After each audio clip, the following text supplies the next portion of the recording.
Meus queridos irmãos, a paz do Senhor Jesus, com muita alegria, nessa oportunidade, quero entrar nos vossos lares através deste vídeo, trazendo neste momento uma porção preciosa da Palavra de Deus.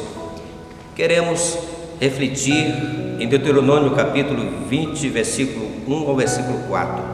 Diz-nos a Palavra de Deus: quando saíres a peleja contra os teus inimigos, e vire cavalos e carros, e povo maior em número do que tu, deles não terás temor, pois o Senhor teu Deus, que te tirou da terra do Egito, está contigo.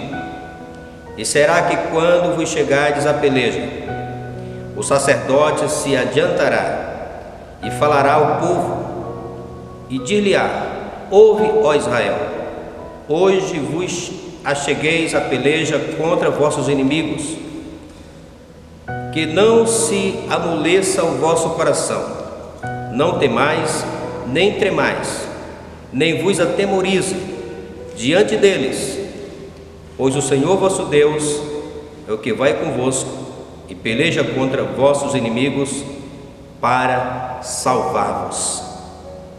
Aqui nós vemos, queridos, essa porção preciosa da Palavra de Deus.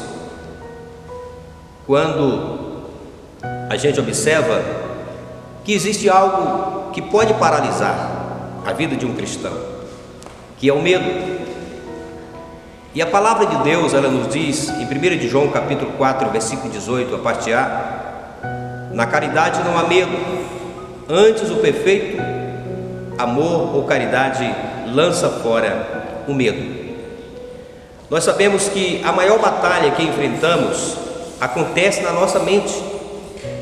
A mente é o grande alvo das investidas do inimigo para querer atingir o pensamento. E se a mente não estiver protegida, se não tivermos com o capacete da salvação, será difícil conservar uma mente pura para viver de acordo com a palavra de Deus. E nos dias em que estamos vivendo, é difícil viver sem medo neste mundo corrupto, violento em que vivemos. É como usar uma roupa branca e manter-se limpo atravessando uma mina de carvão. E para isso precisa focar a nossa vida, a nossa mente em Cristo, em suas promessas que são fiéis e verdadeiras. Então nós sabemos, queridos, que situações da vida, em muitos momentos, diante do medo, quase sempre nos escondemos, diante de uma situação. E em muitas ocasiões o medo também, ele pode tomar conta do crente. E nesse momento parece que nada adianta você viver uma vida de oração, de busca da presença de Deus, se você deixar a sua mente ser dominada pelo medo.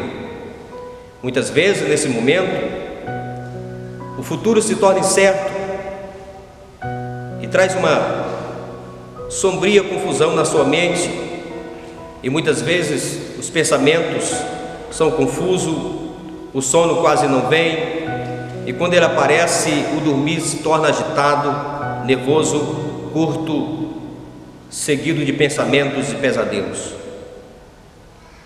E nós vemos que nesse momento é preciso focarmos a nossa fé, a nossa confiança nas promessas de Deus, porque o medo muitas vezes faz que a pessoa veja fantasmas,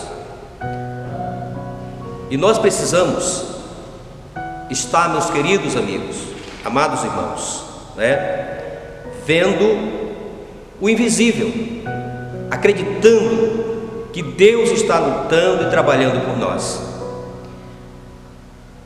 Muitas vezes a causa do medo que vem atingir a vida do cristão, do crente, são causas que provocam medo, são infundadas, não existe motivo para o medo, mas a pessoa sente-se temerosa, antecedendo o que possa acontecer.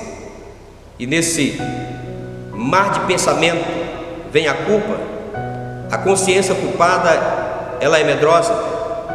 Nós vemos pelo relato bíblico que depois que Adão e Eva cometeram o pecado, com medo esconderam-se da presença de Deus.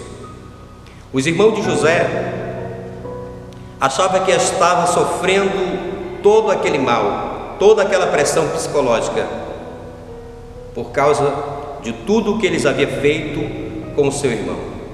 Eles sentiram tanta culpa e tinham medo do Senhor do Egito, medo que o pai morresse, medo de morrer de fome, e mesmo quando foram convidados para jantar, sentiram medo. Palavras, que realmente eles sentiram temor. E nós observamos, queridos, que outra coisa que às vezes pode causar o medo na pessoa é o fracasso.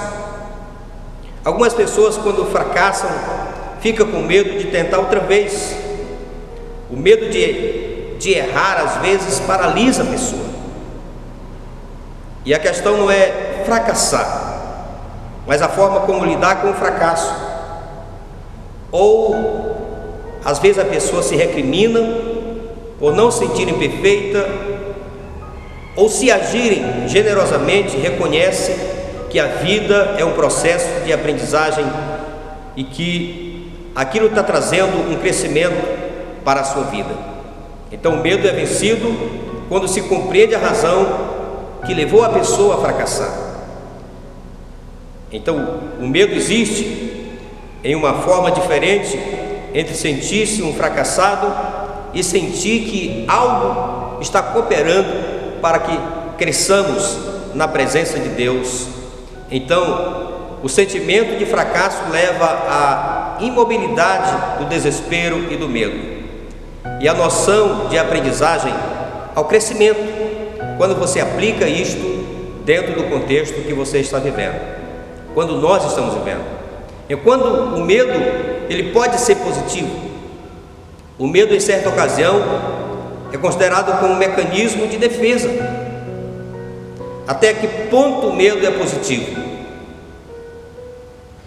É muitas vezes por causa do medo que a pessoa não atravessa uma rua, ele não entra em um profundo rio, não pega em um fio de alta tensão. Nesse ponto o medo é positivo. Então a coragem não é a ausência do medo, coragem é agir apesar do medo, é não deixar dominar, entrar no pânico quando o mal sobrevém. Porém existe um tipo de medo que é opressivo, que paralisa e deixa o ser humano sem nenhuma reação, fazendo viver encarcerado, apesar de ele estar livre. Existem muitas pessoas nessa situação. Então o remédio para vencer o medo é a fé, porque a fé é a certeza do que o melhor vai acontecer, quando o medo é exatamente o contrário, é exatamente a convicção de que o pior vai acontecer.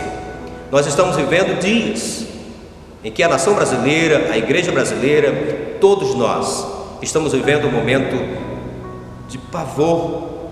Pessoas, vidas, estão vivendo esse momento de grande tensão.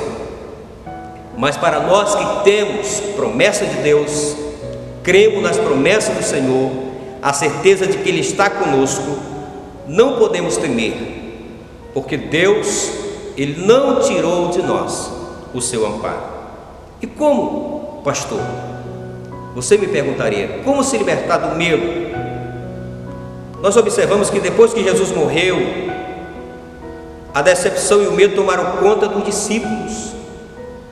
O medo trancou os discípulos em um pequeno quarto, em um pequeno cômodo.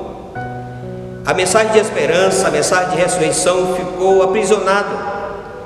Para os discípulos, Jesus estava morto, mas termina, aquele sentimento, aquele pavor, na manhã da ressurreição.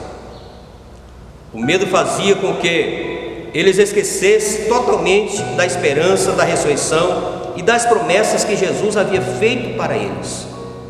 Então, muitas vezes, a gente não pode viver simplesmente olhando para a circunstância, para os obstáculos, para a dificuldade. Temos que continuar olhando para Jesus, autor e consumador da nossa fé. Disse Jesus: porque me viste, Tomé, creste? Bem-aventurados que não viram e creram. De repente, o medo dissipa por completo do coração dos discípulos. O Cristo vivo é apresentado para eles, e nada como a presença de Deus para dissipar o medo. Quero nessa oportunidade, queridos, deixar essa palavra para o teu coração, para a tua vida. Deus é que luta por nós. Meus queridos, amados irmãos, Igreja de Jesus, é momento de levantarmos a cabeça, de firmar os nossos propósitos nas promessas de Deus. Nada de ficar paralisado diante de tudo o que é noticiado perante os nossos olhos, porque o medo é uma reação natural a um perigo, e Deus nem sempre faz o medo desaparecer. Então, nós sabemos que temos que reagir, acreditar que Deus está conosco. Jesus disse: estou convosco todos os dias até a consumação do século. É momento de oração, de consagração, de jejum, de estarmos unidos, para que o nome do Senhor seja glorificado e todos vejam a graça de Deus na vida daqueles que temem o Senhor e repousa a sua confiança, a sua fé nas promessas de Deus. Permaneça firme com esta convicção de que Deus é o Senhor que peleja por nós. O meu abraço em nome de Jesus a todos.